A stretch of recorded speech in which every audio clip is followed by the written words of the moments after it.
Steve, how goeth thee? I goeth well. How goeth thou? Well, I often goeth forth, but And multiply only and to multiply. as that's right. That's right. Oh dear, the dad jokes are the best. Yes, hey, you can never beat the dad jokes. You never can. Listen, if I was to speak something to you, a couple of sentences, Yep. tell me where you think it's from. You ready? Go for it. My loving people, we have been persuaded by some that are careful of our safety to take heed how we commit ourselves to armed multitudes for fear of treachery. But I assure you, I do not desire to live to distrust my faithful and loving people. Let tyrants fear. I have always so behaved myself that under God I have placed my chiefest strength and safe, and it goes on, until you get to one very, very famous line, which I would not be surprised if you've got written down somewhere. I know I have the body of a weak and feeble woman, but I have the heart and stomach of a king, and of a king of England too, and think foul scorn that Parma or Spain or any prince of Europe should dare to invade the borders of my realm. Well, it doesn't sound like the Queen that we served, but it might sound like her namesake in terms of Elizabeth I. Yes. Yes, indeed. What a wonderful woman. Yeah, and actually quite timely, because if we were back in 1587, on the 8th of February, which we're recording now in the middle of March, about a month later, the King of Spain, sitting somewhere, I don't know, rotting away in Madrid, would have received quick fire intelligence that Mary Queen of Scots had been beheaded. And she was beheaded on the 8th of February, because it took about 4 to 6 weeks for news to get to him. And we know that that did not go down well with the Spanish king, did it? Oh gosh, no, it wouldn't be well. There'd been Catholic rule, wouldn't it, in Spain at that time? Yeah, absolutely still is. Yeah, and they would not have liked that, would they? And did you say that was 1587? She was beheaded 1587. Yeah. It got to him in March 1587. He wanted a response, and it took roughly a good 6 to 9 months to start putting together the idea of what was called a great and most fortunate naval escapade, or the Armada. But before that, or around that time then, if my understanding of this is right, the man who stood up against the Armada, Sir Francis Drake, who we'll be engaged with shortly, wasn't he already a bit of a pain in the backside for Spain anyway? And certainly in 1587, didn't he attack Cadiz, which was known as the singeing of the King of Spain's beard?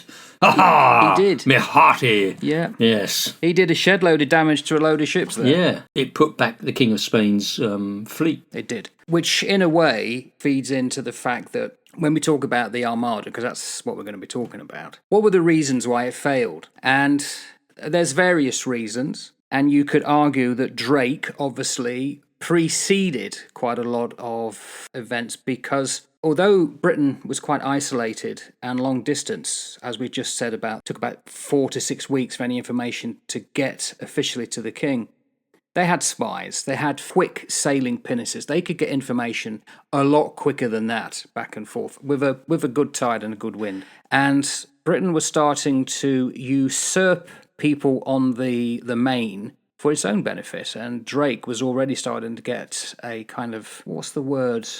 A notoriety? A notoriety for what he was doing, and the actual Spanish hated him. Yeah, well, I'm not surprised. I mean, he sort of probably epitomised everything about the English and about the Protestant English and about the religious divide between Protestantism and the Catholic belief system as well. So he would have been a real lightning rod as a conductor for all hatred.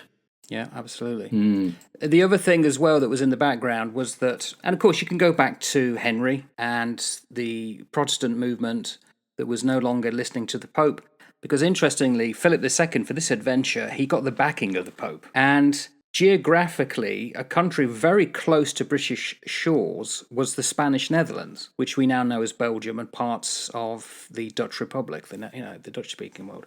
Spain controlled that. Yeah.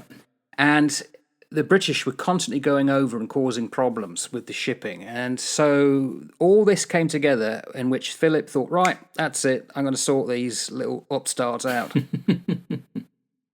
So they obviously gathered their fleet. They pulled everybody together. They had obviously been harangued by Drake in 1587, and they managed to drag everything together in 1588. And Philip then sent this massive fleet to invade England, and to basically with the aim to restore Catholic rule. End all of this dastardly English interference in the Spanish realm, for goodness sake. How very dare they? Yeah. You have a flag, you have no flag, you have no country. Well, all of that sort of stuff.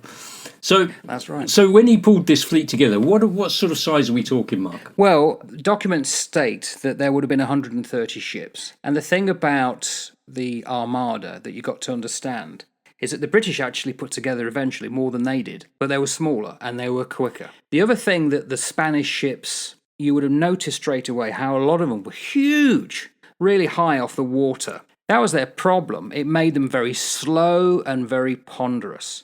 We know this, of course, when we used to be steaming along with the RFAs. Much bigger, but a lot slower. Yeah. And in fact, when the Falklands happened, they had to go at the speed of the slowest to get down there. And they were the RFAs or the big tankers. This was similar. Some of these big ships were massively impressive, but also they lacked long-range gunnery. All their cannons were meant to literally only fire at short range. Yep. That would be its downfall. But I would say before it even got going, and it would have taken time in small little places along the coast to collect all these ships together, to advertise for the men, to get all the cordage and all the food and all the priests. I think also they had to load on a load of convicts. There was something like 30,000 troops eventually that were to be embarked. They wouldn't have left Spain. They were waiting mainly in the Netherlands to be collected. But this was a big undertaking, and you can't do it secretly. But the very first failure, I think, is they gave everything over to a guy who had absolutely almost zero interest in the sea or even time at sea. And his name was Medina Sidonia, who was a Spanish noble with absolutely no experience of naval matters almost. So did they give the command of this fleet, this armada, over to him because he was a Spanish noble and therefore he must know what he's doing? Absolutely. Gosh, some things don't change, do they? we still give numpties things to do that are very important just because they've got a title. He would have been a nice man. He would have had a silver goatee, a bit like you. Look, I've got no doubt that he would have been dashing, absolutely dashing, but completely incompetent, just like me, totally like me. No, I wouldn't say that, Steve. Just incompetent, well, not completely. So, and there was a total of 2,500 guns, and they, of course, require all this stuff to go with it. It was like a massive endeavour to get going. And they would have had the priests given the sign with the cross and put in holy water on, and it would all looked very impressive before they got to sea. That's very important that you put the holy water on and bless the ships before you put to sea, isn't it? Consult the Holy Book of Antioch. Consult the Holy Book. I mean, it's very important when you have two Christian nations who claim to serve the same God going to war against each other, both believing that God is on their side. Yeah. Whatever. That's a bit of a problem, really, isn't it? But you're right, Mac. The pointing out that the English Navy, the British Royal Navy, they had these much smaller craft. The fact that they had they were much faster, they were swifter, they could avoid the close combat, but still get in close enough to inflict the damage. And they had those longer range cannons. And the tactic that the Royal Navy deployed was hit and run. If you are a very lightly equipped force, but you are able to deploy that sort of almost like guerrilla warfare on the sea, hit and run, you can cause some immense damage to more ponderous vessels. It's the same principle on land combat as well. Small groups, specially trained, get in there, wreak havoc. It's a bit like the SOE, wasn't it, in the Second World War, and and then what becomes special forces of today with the SAS, who will basically get dropped in to go kick some doors in and then get out. And wreak absolute mayhem. It's also worth pointing out a couple of things. The biggest Spanish ship was only 1,050 tons, and it was the San Juan. It also had a Portuguese name because they were using Portugal a lot. And in fact, we need to talk about Lisbon. There's a major fact that's always overlooked, I think, with the Spanish Armada, that historically it was the Little Ice Age. It was one of those many periods in history, when you often see the frost fairs on the Thames. Yep. It was not good weather. And that showed in the weather that's going to be a major factor in how the Spanish Armada fares. It sailed and very quickly had to return back, in this case to Lisbon, because it was so bad. So they were delayed, and they would have had a serious amount of damage and possibly loss of equipment and men before they even get going. And that's never a good sign. No, it's not. And then, of course, that was after, even after the battle, after the Armada had been scattered, they tried to escape, didn't they? They went up round Ireland, they went up round Scotland, and they got turned back by the fierce Protestant winds. That's how they refer to them, these fierce Protestant winds that scattered the Armada as it tried to escape. This is what happens, you see, when you start to mess with the British Isles. The Protestant winds come into play. Not just the wind, but the Protestant wind.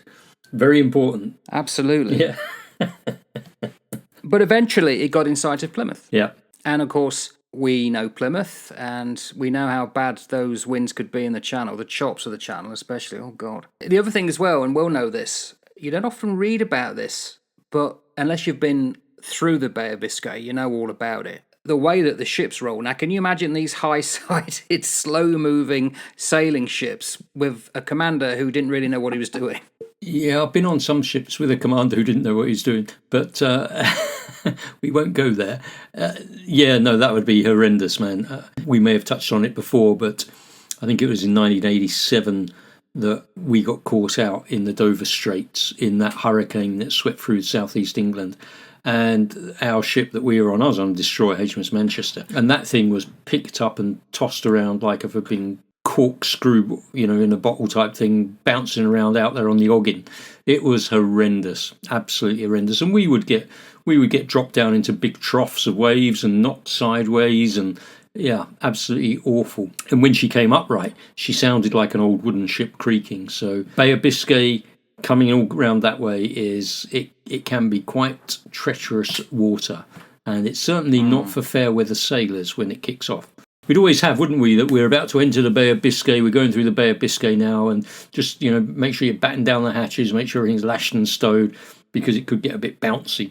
That's the thing. We're talking across sea, aren't we? We're talking of waves coming from the Atlantic, and you're going across oblique to it. If you're going south, it's always going to be pushing you over to port. And the amount of ships that you can see in front of you. I remember a big tanker in front of us, and it was heeled over so much. In the terms of the era we're talking about, it would have been literally 3 strakes underwater. And you talked about on another video we did about 1 in 10 men had to die. Yeah. You said you was on a ship when all you could see was green, wasn't it? Green water, yeah. That was on the Manchester. That was in 87. Yeah, when we got whacked sideways.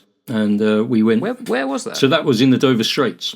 That was when the hurricane came when through. Yeah, so that's when that came through in 87. We tried to turn across the sea to respond to a mayday, and as we turned across the sea, we were going up like 90 foot up onto the top of these waves and dropping down into the trough and just smashing down. And as we turned across the sea, we got broadsided, and so the ship just got knocked to starboard, and we just went right over. So I was sat on the starboard bridge wing, on the side there, and looking out to port, all I could see was the sky, and looking out to starboard through the starboard window, all I could see was the green water. It was horrendous. And when she came back upright, she was creaking like a good one.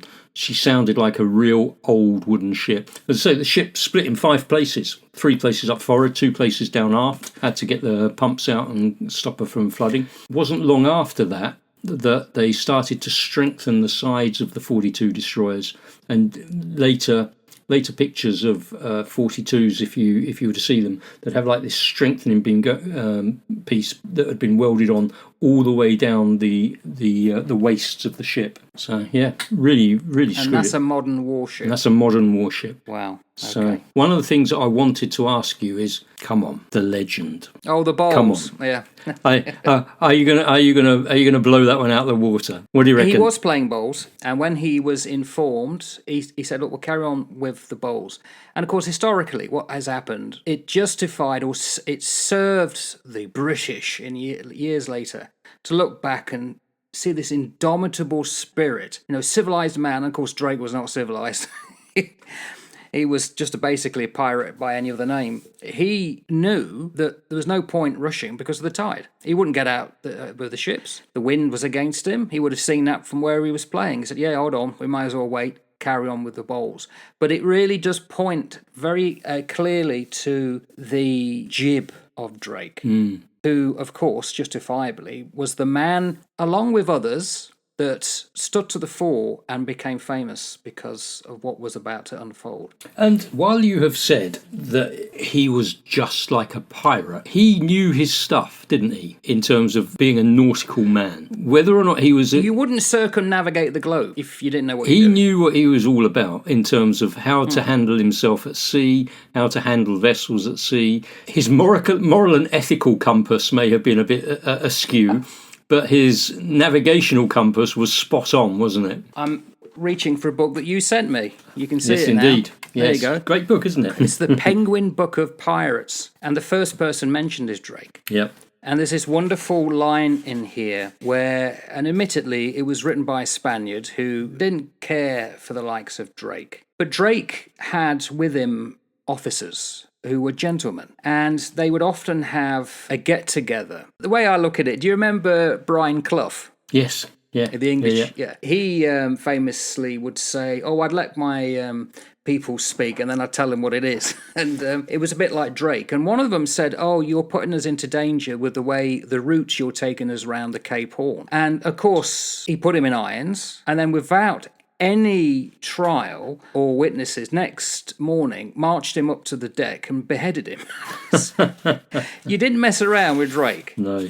They give quite a good description of him as well, don't they, in that book? Because this is a letter from Don Francisco de Zarate to Don Martin Enriquez, Viceroy of New Spain. And he's given an account of what happened to him with Francis Drake in the South Sea. And he describes Drake, doesn't he, in this letter? Where is it now? He is called Francisco Drake, and is a man about 35 years of age, low of stature with a fair beard, and is one of the greatest mariners that sails the sea, both as a navigator and as a commander. So you get this lovely picture of who this fella is. But you're right, he has a reputation of being a bit of a pirate. He was involved in many things: expert mariner, captain, privateer, slave trader, and probably a pirate. It does bring up the issue of, for one person, it's a pirate, but if he's got a letter of marque, then he's a privateer. Well, this is the thing, isn't it? One man's freedoms fighter is another man's terrorist, and everything is about perspective. This is one of the things that I really like about looking at people in the historical context. How can we best try to understand them? Not by bringing our 21st century views and ethics and morality to them and overlaying what we think today, but within their worldview, within their context, what were they like? And for Drake, well, he would have been quite an outstanding chap, especially in maritime England. He was, and you get a sense of that because he wasn't in charge. It was Lord Howard of Effingham, but Drake had captured the admiration and the notice of people, both at home and abroad. In fact, nearly all of the poems that were done, the eulogising poems during the Victorian era, Macaulay and whatever, they all talk about the revenge. I've got one here. Blessed Queen, my oath I vow this day, allegiance I have sworn to sail for Queen and country, as proud this England born, this sceptred isle, this hallowed land. My heart will serve this day till death will be my conquest. Through duty I obey. And it's about somebody who is on the Revenge. Aboard Revenge I stand to serve, midshipman and proud with Drake I sail. Brave captain, my allegiance oath avowed. That was you. No, it wasn't. He had that ability to inspire. And that is an absolutely massively important thing when you are leading a group of people into battle or into any form of conflict or into any form of high-risk environment. You have got to be able to inspire people. It is so important to be able to do that. And Drake managed to do it. He had a great rep. One of the other things he introduced, if I'm right about this, is the use of fire ships. Didn't he wipe out loads of ships in Calais by the use of fire ships? Yeah, he did. He used it effectively. He wasn't the first, right? But Okay. in English annals of history, it was very important. So the ships are coming up the chops of the Channel. Now, the idea for the Spaniards was to go all the way through to go and pick up the soldiers in the Dutch Netherlands. So, of course, Drake comes out with his 66-odd ships, much smaller. They were, in fact, a bit confused with the way the Spanish ships were laid out. They're in this like crescent. They couldn't quite get in. It's actually the one thing that the Spanish did very well to begin with. But they got a rest, so much so that by, I think it's July the 20th to the 27th this happened. But by the 6th of August, and this is how slow this thing's going, all the way along. People would have stood on the headlands watching this for days. The Armada, and it's a fatal mistake, anchors off Calais. And that's when, of course, the fire ships come in handy, which no doubt you've got written down somewhere, because I can't find my notes now. No, regarding the spy ships. No, the fire ships. Fire ships. Yeah, I mean, it was one of, as I say, as far as I understand, it's one of those most famous contributions that he used, that while the fleet were anchored, the Spanish fleet were anchored at Calais, what he did was he sent those vessels, set them ablaze and sent them drifting into those anchored ships. And then that just created absolute chaos, as you can imagine. And wooden ships are incredibly vulnerable to fire, and let alone anything else. And so the Armada itself was forced to scatter and splinter as well, which again, when you are deploying something like hit and run tactics, if you can scatter your prey, then you can just pick them off. Very good tactics. Cut and run they had to do. And of course, this is another failure of the Spanish. They didn't have a secure port in which they could have got to, resupplied, regathered, got everything as they wanted it before they continued on. Funnily enough, what we're beginning to see now is something that's going to be repeating for centuries. How the British can dominate the Channel because they're further out to benefit from the winds. And what the French would find and the Spanish found once you're in Calais, the winds are against them to get out of port. It's all right having these ports, but if the wind is generally blowing from the southwest, it means you're in the port. You can't get out. Yep. You've got to wait for the wind to be able to get out. And then, of course, the further down the Channel, like Plymouth and Portsmouth, the British could use that quickly to get behind the ships and attack them. So Britain was very lucky in its geographical position and the winds. Well, I think that's why the United Kingdom managed to secure maritime dominance for so many years, because it made absolute brilliant use of its geographical location. Small little bit of land surrounded by water, get out, master the waters, understand what they do, understand how they can help you, because the defeat of the Armada with Spain basically saw the rise of England as the dominant naval power. And what it did was it signalled that decline of Spain's maritime supremacy, because Spain were a really powerful maritime nation, weren't they, at that time? They were considered the greatest, of course, because of the sheer might. They controlled the New World. They had what was known as the Great Silver Fleet, the bullion fleets that would come over occasion. That's what attracted Drake out there in the first place, to try and get rid of the treasure fleet. Those treasure fleets are talked about in Master and Commander. They were still going in the late 1700s. Incredible, it's isn't just it? unbelievable. It's absolutely incredible. Of course, again, historically, Spain suffered from having that. They brought in so much silver from Potosi in Peru that it caused high inflation, and it's one of the things that absolutely ruined the Spanish economy over time. Right, okay. No, interesting, mate. And it's fascinating, the knock-on effects, isn't it? How you do one thing which you think is going to be fantastic for your country, you can secure all of this wealth in certain ways, and then that leads to unintended consequences downstream. Absolutely. We come to perhaps the start of British supremacy at sea now. I never know how to pronounce this. It's the Battle of Gravelines or Gravelines. Yeah, if you pronounce it the way that it's written, it's Gravelines. But whether it's Gravelines or who knows, I don't know. Well, that's like World War One at Ypres. It was wipers to the British. Wipers, mate, wipers. It's the first use of British broadsides and keeping out of the range of the Spanish cannons, which were much shorter in range. It was just like dogs harrying much larger animals. And effectively, it really started to coalesce British mentality that we could win this. This is going our way. We've harassed them all the way up the Channel. They've suffered a lot of damage at Calais with the fire ships. They're in disarray. And they come out, and I think the Spanish knew that they were kind of lost, and there was only one option for them, was to go north, hoping to get some kind of succour in a Catholic country, which was then Scotland, or Ireland. But of course, we're talking about the Little Ice Age, and if the weather's bad in the Bay of Biscay and in the Chop, it's going to be terrible in the North Sea. Yeah, absolutely.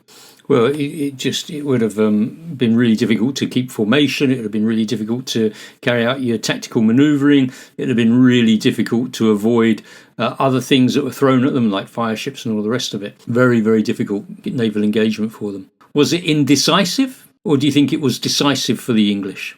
I think at the time they knew that they'd won a defeat, but we've got to remember that a year later there was a counter-armada made by the British that was equally a failure. That's lost to history. We don't talk about it. No. It's like luck plays a large role in all of these things. And one of the reasons we know of Drake and the Revenge is because we won. Indeed, all history is written by the victors. That was Goebbels, wasn't it? But it's so true, isn't it? The most fascinating thing of all this is the bit that it ends up with. Huge storms. The Spanish, they do well, actually, to get round the North Cape. Not North Cape. I think they went round Orkney. Yeah. And then down into Ireland. And we're going to be talking about Ireland in the next episode. And a lot of them ended up having to embay themselves to get out of the weather in Western Ireland. And now this has always fascinated me because it's well known in my own family that the Irish roots have a lot of Spanish forebears. So the Spanish were there for so long, they were in a country, they found themselves in a country that was Catholic, who didn't like the English. Oh my goodness, they didn't like the English. So they found a place to stay, and some stayed forever. Some married the local wenches, and that dark swarthy colour came into the Irish in the West. And I think it may have happened with my own family. Oh, right. Interesting. I always knew there was a touch of pirate in you, mate. So that's right. If I go, you'll know why. So Philip II, he got a famous quote. He said, "I sent the Armada against men, not God's winds and waves." He tried to make out it was God's will to destroy it. He wasn't quite ready. I wonder what the Pope would have had to say about that. I don't know, actually. I don't know what he would have said. It's like anything. If you command that amount of people, you don't say anything. So why did it fail? Elizabeth was generally liked by her people, so the Spanish couldn't convince the people to raise up. I think they imagined that if they would have landed, a bit like Hitler, everyone would raise themselves up in favour of the Spanish. And I suppose from his point of view, Britain wasn't Protestant for very long. So under Henry VIII, he started as a Catholic king. It was between 1536 and 1541. So we're only talking 40 years, probably a generation. So he probably thought, well, if I land there and to avenge the Queen, sympathisers would raise up the countryside and they'll get rid of the Queen. Well, that never happened. It was also Spain's poor gunnery, a lot of them, a lot of cannon, but they were not long range. There were no secure port, and of course no one could foresee the weather. And that's it. The wind and the wave gods were not on their side, clearly. The maritime gods obviously just love a Protestant. Exactly. Well, the outcome was, as you said, Britain started to become a major sea power. The fleet was expanded, but that would not really amount to much until Charles II. And then there was a famous quote made at the time. He came, he saw, he fled. Yeah, yes, he did indeed. And obviously following the Armada, Drake, well, he just carried on, didn't he? Carried on his privateering activities. Obviously had a few setbacks here and there. And it's believed, is it not, that he died of dysentery in 1596 during a very unsuccessful expedition to the Caribbean. Well, that doesn't surprise me. I actually didn't know that. Yeah, so there you go. So he was... How would you put that on your grave? Died of the shits. Died of being the Eartha Kitts in 1596. So 56 years old. Quite a young fella, younger than both of us. And very interesting, very capable man. I find it fascinating that so many of these incredible characters of the past just sort of disappear in ignominy when it comes to how they fade away. They died on the toilet. And it's like, oh, seriously? You were such a great guy and you died on the loo. Or eating lampreys, which is about the same thing. Yeah, that's right. You know, it's just bizarre. Very few went out in guns and glory. Or old age. Or certainly not old age. Yeah. Perhaps that's the key. If you want to be remembered to history, do something, blaze your comet, and then have the good grace to go out early. Yeah. Like I said to you about Nelson, if he'd lived to be 100, I don't think he would have the same fame. No, maybe not. No. And we certainly wouldn't have had Kiss Me Hardy. No, and you want your Hardy kiss as much as you want. Absolutely. Very good. Very good. So the Armada then, mate, we nailed that, haven't we? We've done that one. We can move on Tick now. it off. Tick it off. And we'll see what we got hanging around the Irish coast, shall we, next time we catch up? Well, we can do he came, he saw, he fled. Well, we could say the same about this. We came, we recorded, and we petered out. Yeah, that will be it. That will be it, mate. All right. All right, fella. Nice to catch up with you. Take care. Look after yourself. See you later. Bye-bye now.